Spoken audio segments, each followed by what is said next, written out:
Okay, since हम डायनेस्ट politics की बात कर रहे थे, तो हरियाणा तो कम्प्लीटली गवर्नड है डायनेस्ट पॉलिटिक्स से।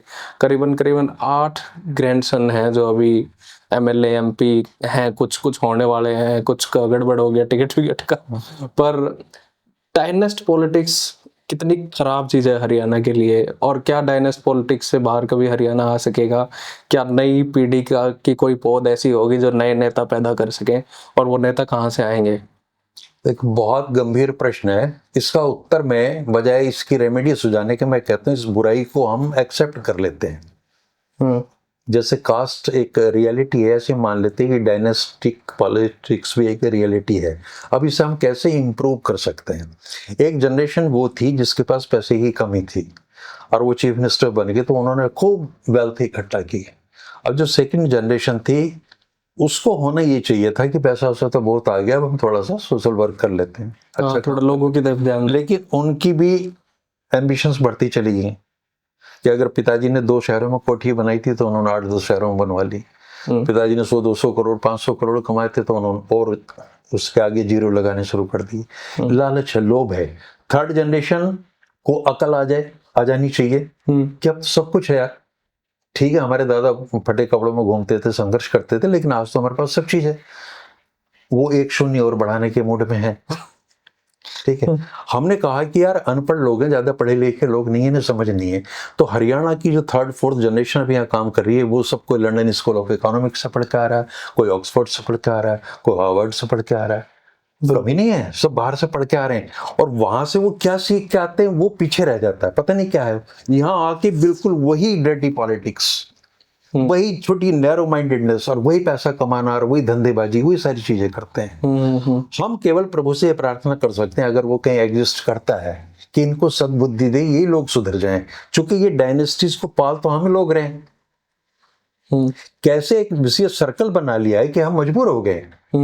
मैं हरियाणा में देख के मुझे हैरत होती है कि एक 50-60 साल का आदमी 30 साल के बच्चे के पैरों को हाथ लगाता है।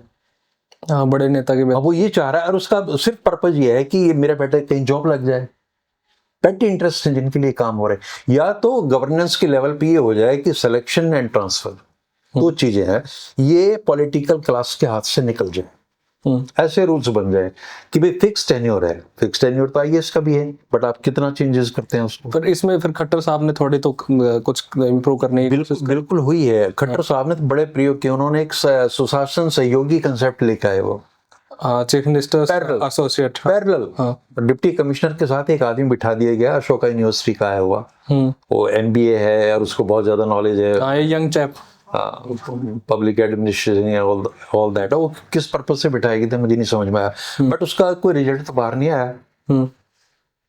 सिस्टमेटिक करप्शन है वो, तो उसके तो ज्यादा चीजें बढ़ गई हैं। आज किसी आदमी से बात कीजिए कि पहले 500 रुपए लगते थे, आज 5000 लगते हैं। ये भी है।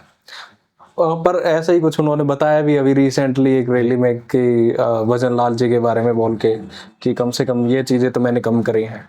जब वो भजन लाल जी के बारे में बोल रहे थे कि कोई बंदा वहां पहुंचता था, वो भजन लाल जी के बारे में उन्होंने चुटकुला सुनाया। उसकी भी टाइमिंग ऐसी थी कि जब उनको लगा कि भाई पॉलिटिकली सूट नहीं कर रही चीजें, तब उन्होंने कहा कि भजन लाल ये कहते थे कि आपने क्यों पैसे खर्च किए चंडीगढ़ आके उस आदमी की, आप कंप्लेंट कर रहे हो, आपका काम 200 रुपए में हो जाता, आप यहाँ 500 रुपए खर्च करके आओ। सबको पता है, हरियाणा में हर आदमी जानता है, चुटकुले से वाकिफ है। सवाल ये, और आपने कुछ चीजें डिजिटलाइज की हैं, ऑनलाइन की हैं, उससे फर्क पड़ा है, पर वो credit goes to technology. Okay, हाँ ये भी है, क्योंकि स्मार्ट हो रहे हैं हम। और तब इसके फायदे थे जब आपकी इन सारी चीजों को आम आदमी समझ लेता है इन चीजों को। अब बीच में दलाल हो गए।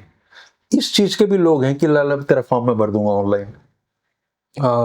ये तो जब तक आप एक पूरा माहौल तैयार ना कर लें, लोगों को समझना उन चीजों की, और वो मुश्किल काम नहीं है। अगर आप उस पर दिशा में काम करते तो सारी चीज हो जाए। ट्रांसफर पॉलिसी है जैसे टीचर्स वगैरह की, अच्छा काम है ये, अब उतने धक्के नहीं खाने पड़ रहे। तो ये जो चीजें हो रही हैं, it is only due to technology. अगर आपकी इंटेंशन साफ है, नियत साफ है, तो आप टेक्नोलॉजी के माध्यम से ही बहुत कुछ कर पाओगे, और कोई तरीका है भी नहीं ना। ये भी है, मैन से ज्यादा मशीन ऑनेस्ट है, उसको आप करप्ट नहीं कर सकते। उससे ज्यादा इंटेलिजेंट भी आज के दिन हरियाणा में। तो हम यही आशा कर रहे हैं कि जब एआई वगैरह का ज्यादा अबंडेंस होगी और चीजें सुधरेंगी तो शायद वो सुधार दें। मशीन को तो लोभ नहीं है ना, लालच नहीं है, वो तो जीरो बढ़ाने के चक्कर में नहीं है। अभी तक ये बदमाश जो है आदमी, ये मशीन से भी छेड़छाड़ कर रहा है। हाँ मशीन ऑब्वियसली इसी ने और जहां तक डायनेस्टी का सवाल है, जब तक जनता इनको डिस्करेज नहीं करेगी इन चीजों को,